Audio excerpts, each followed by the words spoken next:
Yes guys, hello, good morning, good afternoon, good evening sa inyong lahat kung anong oras man ito ninyo napapanood at kung nasan man kayo sa mundong ibabaw.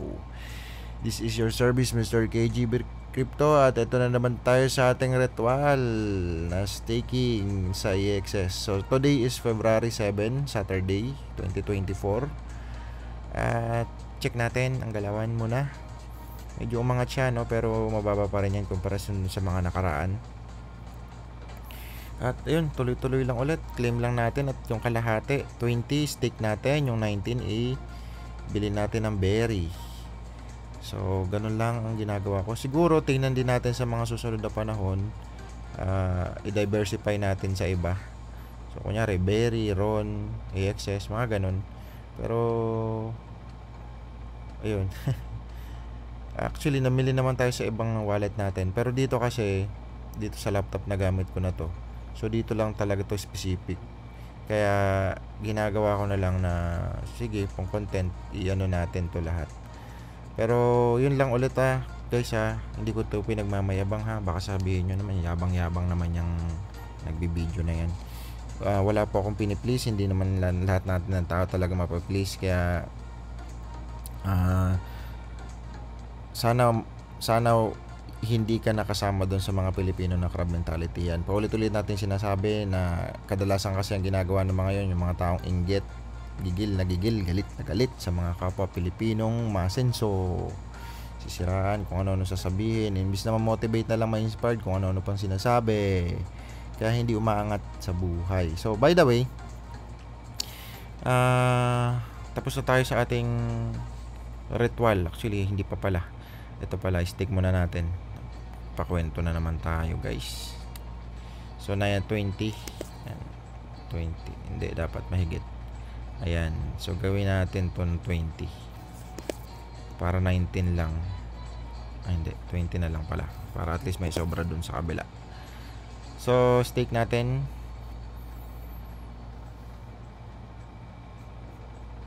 Okay, so alright. Medyo madami tayong ginawa kanina, kaya siningit lang natin to sa schedule natin guys. Basta tayo mamaya ng mga comment. At ang tagal yan, tapos na. So tapos na tayo sa ating ritual. Meron tayo ditong 40,522. Okay, so tuloy-tuloy lang natin yan hanggang sa umangat. Bahala na. Okay, so alright. So check muna natin ang merkado, kung ano ba mga nangyayari sa market. And so si Bitcoin 2.3 umangat siya ngayon. Sa buong 7 days umangat siya 2.6. Ayan, may kusmegus. Check natin sino mga umangat. So ito si Pi Network. Hindi po ito yung Pi Network na isa yung nauuso. Actually isa to sa mga ano din. Mayroon kasi Pi Network na yung parang mining na dati parang ganun sa browser mo. May ganun din ako pero hindi ganun karami. Si Ron nag 173 na siya guys. Okay, umangat din ito sa internet computer. Ito napag-usapan lang natin to kagabi. So umangat na siya guys. Umangat na. Actually nandito pa yan sa browser ko ata. So ito si AXS. Yan, ito si Jupiter Jupiter, mula kahapon nung na-review natin yan, siguro mga magkano lang siya kahapon, baka nandito.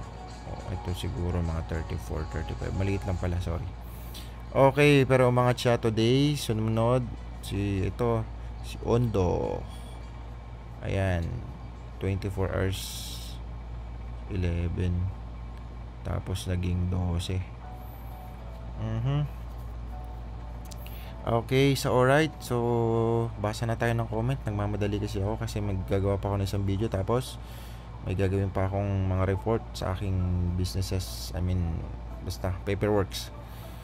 Okay, basa tayo ng comment. Shoutout muna sa ating 300 plus subscriber, 325 na guys. So share nyo lang ang ating channel, share nyo, tapos i-hit nyo na notification bell para dumami tayo dito. Pag dumami at nagkaroon nito ng kita sa algorithm or sa Facebook, share natin yung biyaya na yan syempre.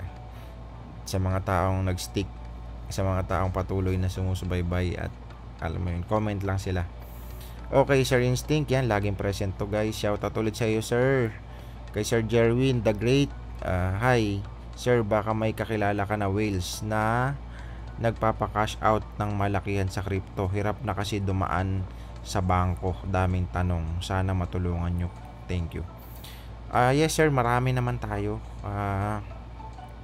Hindi ko alam paano kita i-connect doon. Pero ano kasi ngayon, sir,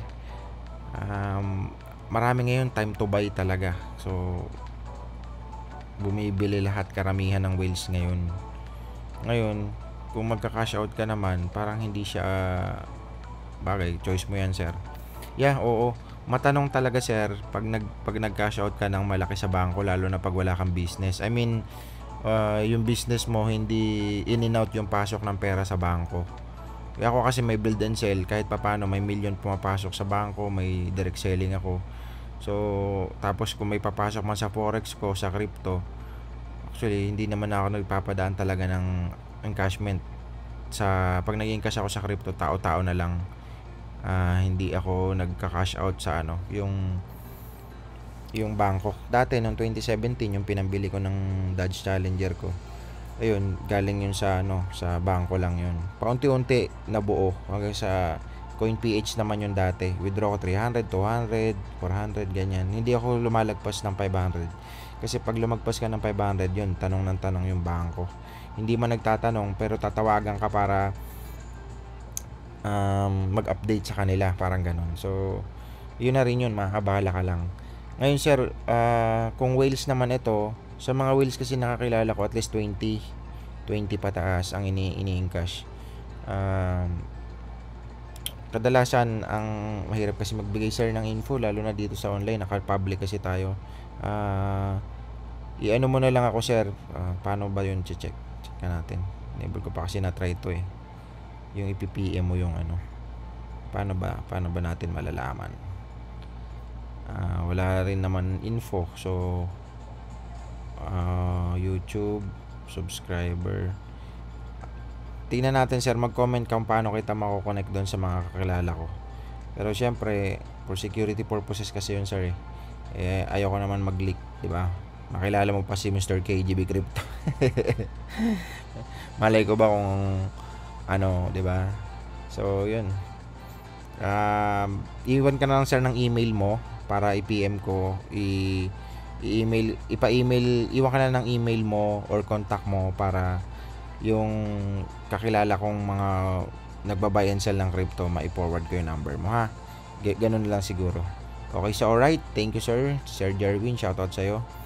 Kay Sir Maximil 10N, gaano po katagal nyo na inipon yung initial na pang stake nyo ng AXS?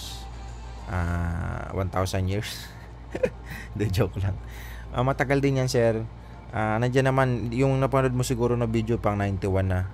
Marami dyan details sa mga video ko.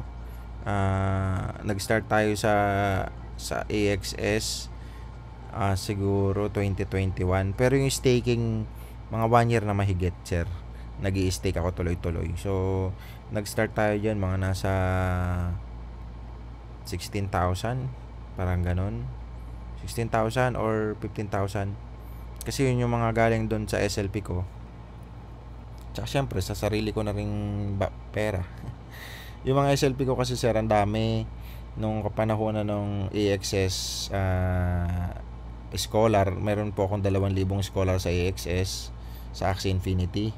So bawat mga Scholar doon nag-grind ng SLP. So naiipon lang yung sa mga wallet. Matitrace mo naman yung wallet ko dyan. Nandiyan lang naman. Makikita mo pati mga payout ko dyan. Ito yung isa kong account kasi. Nandiyan yung mga, makikita mo naman yung true blockchain ng Ron. Yung mga history ng mga na-payoutan ko. Isa to sa itong laptop na to, isa to sa pinapa-payoutan ko. Kaya dyan pumapasok sa wallet na yan, pay in payout ng mga na-payout natin ng mga Scholar. So dumating yung time na maraming SLP, convert ko na lang sa AXS kasi bagsak na nga presyo, tapos in-stake ko dyan. Tsaka syempre dinagdagan ko rin. Kaya umabot ng 16,000. Tapos tuloy-tuloy, nag-add-on pa ulit ako. Kaya umabot na ng 40,000 sa ngayon. So sana nasagot ko yung video mo sir, ay tanong mo. And then, panoorin mo rin yung iba kong video. Maraming paliwanag dyan. Okay, si Sir Xavier. Tagal magsahod. May ilang months pa bago mag-April. Sarap siguro sir kapag magpampang-excess at Ron. Nasa Katana i-excess, nasa i-excess Ron kasi yung sa akin. So tingin nyo tataas pa si Ron 200 a day kasi ako now sarap pag mag times 2 para mag times 2 siya para na din akong nakasahod ng minimum yun. Kaya natatempt ilipat ang 50% ko sa cash pa. Tulog lang kasi pera. So ayun nga sir, alam nyo sir, sa crypto kung may paniniwala ka talaga dun sa ino-hold mo, kaya ako nung 2015, 2016 ang dami ko rin crypto na pinagpapapalit. Isa ako sa pinakamaraming hold ng Dogecoin at nung kasagsagan. Pero yun nga, nung nag times 3 lang, pinapalit ko na. Hindi ko pala alam pagdating ng year 2020, 2021 mag 30 pesos mahigit si Dogecoin. Kaya kumbaga kung sino yung pinaka diamond hand talaga, yung hindi mag-out, talagang naniniwala siya dun sa project, may pananampalataya siya dun sa project. Kasi ang mangyayari diyan, lalo na kung lagi ka naka-online, lagi mo mino-monitor yung asset mo, ang mangyayari niyan, papapalitan mo mag times 2 lang eh. Ganon kasi nangyari sa akin. So kaya tayo dito sa AXS, nakagol talaga ako dyan na mag 8,000 yan. Hindi ko yan aalisin dyan. Pero syempre, basta hindi ko aalisin yan dyan. Tuloy-tuloy lang tayo dito sa ating channel. Ayun, ang masasabi ko lang sa Ron sir, umangat na nga si Ron, 170 plus na, diba? 173 na si Ron.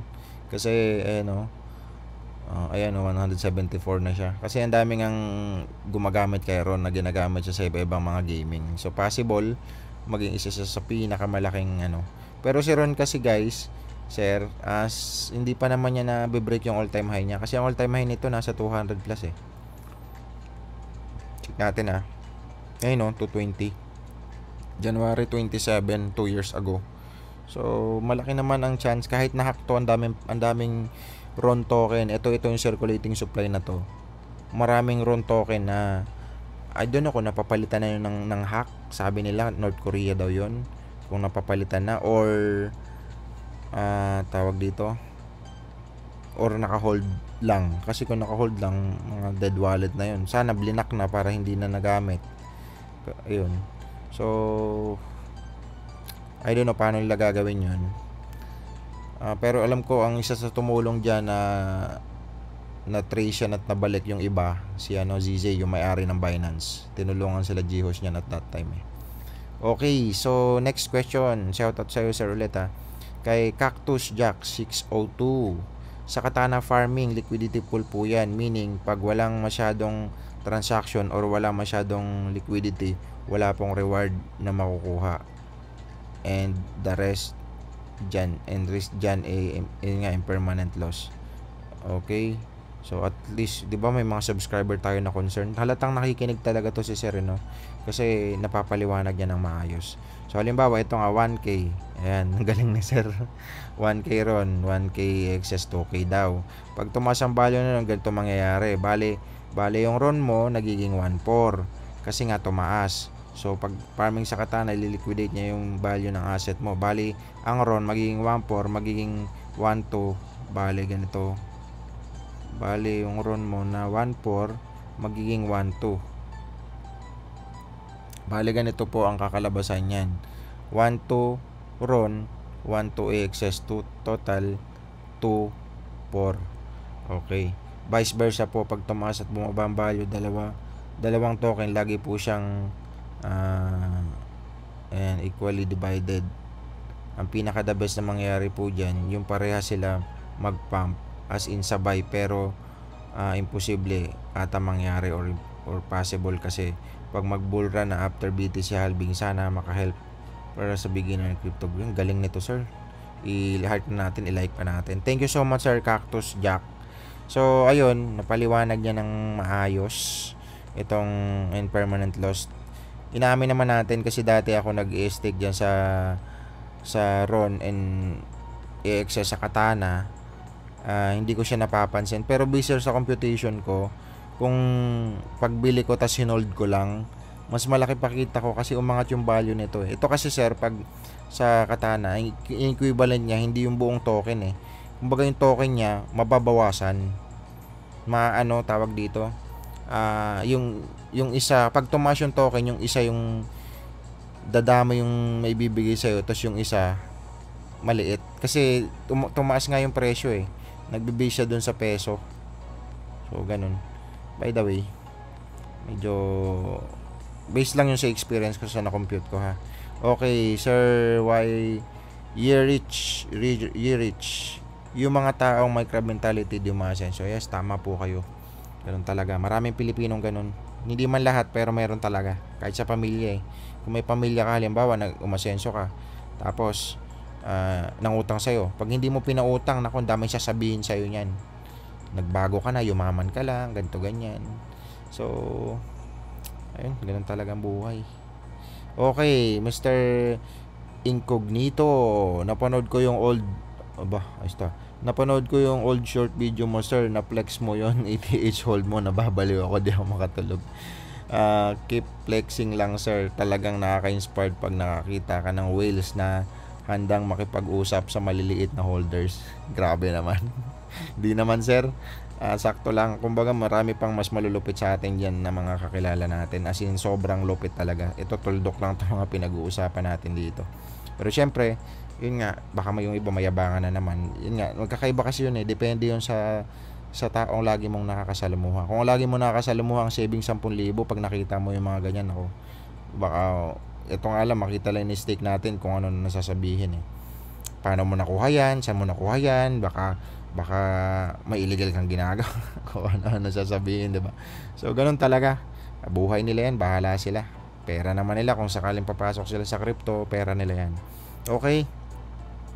So, eto, Sir Neil, kahit mag 0.55 lang ang berry, sir, wag mo kaming kalimutan. Shoutout mo ba din kami? Oo naman, sir, syempre, shoutout tayo dyan ng shoutout. Pag lumaki nga itong channel na to, ito mga nandito, yung mga tanda ko yung pangalan. Nako, hindi ko malilimutan tong mga to, sigurado. Yung mga lagi nagko-comment na yan. Sir Rex, Paglinawan Nights 5701. Sir, new subscriber here from San Jose, Bulacan. Gusto ko din yumaman. Yes, sir, tama yan. At least positive. Positive yan. Positive na thoughts yan eh. So, yun. Goal mo lang yung gusto mo. Pag na-goal mo na, dapat lahat ng ginagawa mo monthly connected doon. Papunta doon. Kasi kung may mga bagay ka na monthly na ginagawa na hindi doon connected sa goal mo, hindi mo talaga yun makukuha. So, yung number 1 secret yan, sir. Okay, Pau 1228. Boss, para ba sa small capital, advisable ba na less 10 crypto ang laman ng portfolio mo?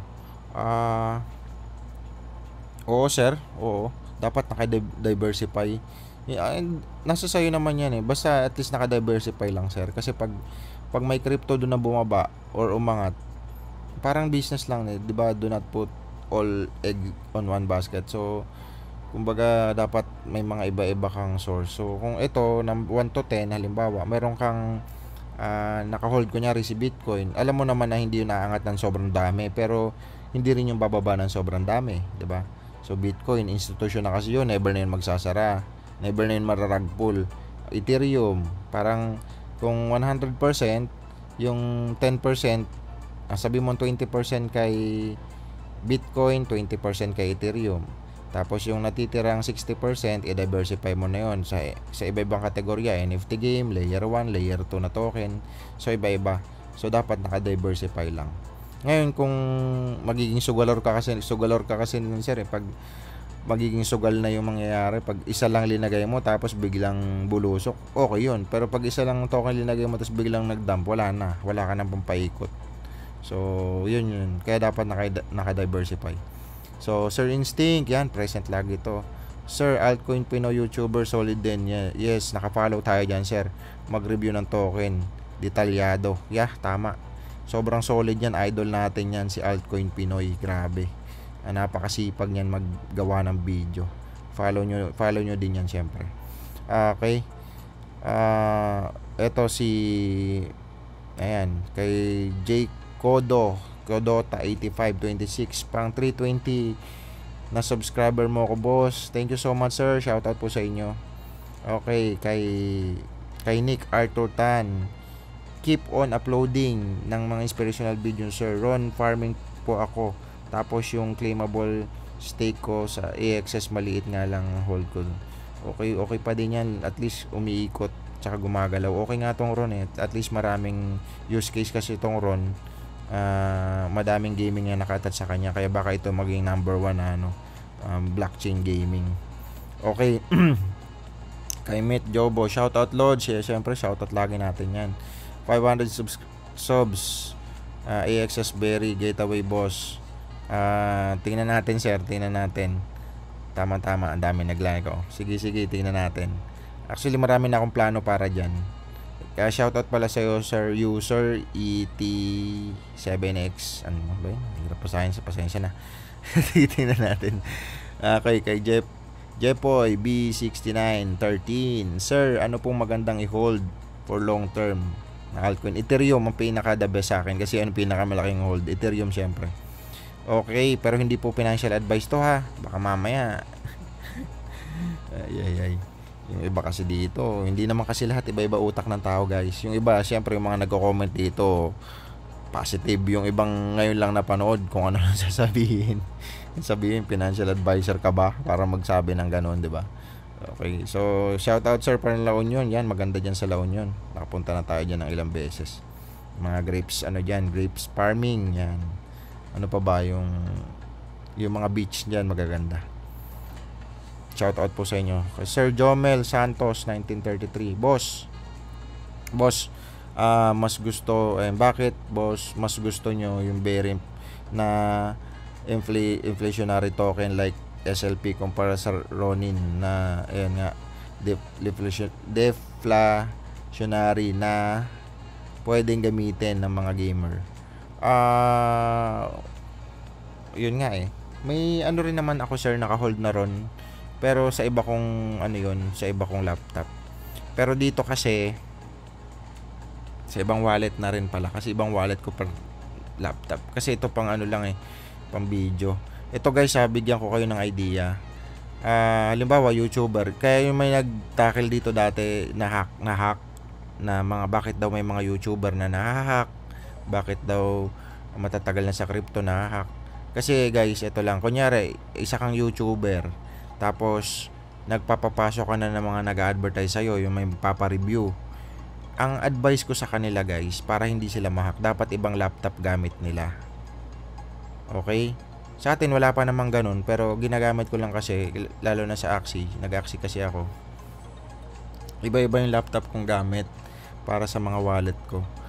Kasi bawat isa doon may mga, kunyari, sa Google, iba yung wallet natin dyan. Tapos iba-ibang account. Sa Firefox, ganun din. Sa Brave, ganun din. Sa Safari, ganun din. So, magkakaiba yung guys. Dito naman sa mga, yung sinasabi ko sa YouTuber na lang, mabalikan natin. Kasi yun isa sa safety yun. Kunyari, nag-ads ka na, nag-entertain ka na ng mga gusto magpa-review sa'yo. Kasi magbibigay ng mga email doon kayo mag-uusap. May tinatawag kasi dyan na yung nalimutan ko na tawag, sorry. Medyo nabawala ako ngayon. Yung mag-uusap kayo, kunyari nagpapa-review ng token or nagpapa-endorse ng isang project. Tapos may mga isi-send sa'yo, maganda usapan nyo. Yung panghuli nyong usapan sa email, may mga link na pala doon na pag na-click mo, phishing site na yon, or may malware na pag dinownload mo, yari ka. Kaya lahat ng naka-install sa browser mo, pati mga nakasave na password dyan, yari na. So, kaya mag-ingat kayo dun guys. So, sana pag may nag-YouTube din dito, tapos ganun, ma-advise natin na ganun, na sana iba, o kahit sa Facebook iba yung pag may entertain ka o magda-download ka, dapat sa Fresh Wallet. Isa din yun sa MetaMask guys ha. Minsan pag nag-MetaMask kayo, tapos nag-coin hunting kayo, naghahanap kayo ng mga token, magugulat ka pag nag-add ka dyan sa MetaMask, yung na-add mo na wallet, meron pala yung naka-attach na malware. Magugulat ka, lagas lahat ng account mo. Kaya dapat, pag mag-add ka ng isang token sa MetaMask, dapat sa ano muna, sa MetaMask mo na walang laman. Kasi kung yung MetaMask mo na maraming laman, lagas yun guys. Isa yun sa magiging problema. At least nagbigay tayo ngayon ng unting aral, yun sa YouTube at saka dyan sa MetaMask. So mag-iingat kayo sa ganun. Kasi uso na ngayon yan guys, lalo na't AI na lahat ngayon. Okay? So ulitin natin, ito naman, bakit daw ako hindi bumili ng mas binili ko daw ang Berry kaysa sa Ron. Para sa akin kasi, siguro si Ron ngayon, mabilis lang umangat yan. Pero ito, yung mga NFT game na nakapokus, pag nag-bull run naman ang mga NFT game na concentrated sa NFT games, mas maraming multiply sa tingin ko lang para sa akin Sara, mas marami ang multiply na nito kumpara sa Ron. Kaya nandito muna ako ngayon, nag-iipon ako niya ng Ron at saka EXS. So para lang po sa akin yun Sara, sana nasagot ko yung tanong mo. Okay, si Maximil, yan. Lodge, maapektuhan ba ang staking sa EXS pag nag-transfer? Parang nasagot ko na ata ito kahapon. Maapektuhan yan sir kung naka-funds ka na, tapos i-unstake mo. Ayan, i-unstake mo dyan. Siyempre, mawawala na yon yung daily mo. Okay? So, ayun, sana nasagot natin. Next, ano ba tayo? Parang nasagot ko na ito kahapon. Andun ako, inulit na lang. Sir Bernie, anong wallet ginagamit mo sir sa mga token mo? Ginagamit kong wallet, iba-iba sir. Parang nasagot ko na ito kahapon. Sorry guys Tama, nasagot ko na kasi pang 90 na to. Kasi 91 lang tayo. Okay, nasagot na natin yung kahapon. Pasensya na guys medyo nawindang tayo doon. Sa mga bago guys ito, ito. Ayan, explore lang kayo sa DeFi Llama, yan, about sa crypto, sa mga gusto mag-aral ng crypto. At ito, yung Tree of Alpha, yan, sa mga news naman yan ng crypto. Ito naman, yung mga overview ng mga crypto, bahala kayo dyan, i-mekos nyo lang yan, mapag-aaralan nyo yan dyan. Tapos, syempre, ito naman yung pag magte-trace ka ng mga wallet, yan, may mga alert din dyan. Parang nonsense. Tapos ito, ni-remind lang tayo ng ating isang YouTuber na kakilala about dito sa token sniffer. So, ginagamit ko na rin to dati pa. So, for today, meron tayong, ayan, 40,552. Okay, so alright. Thank you so much sa inyo guys and God bless. See you tomorrow guys.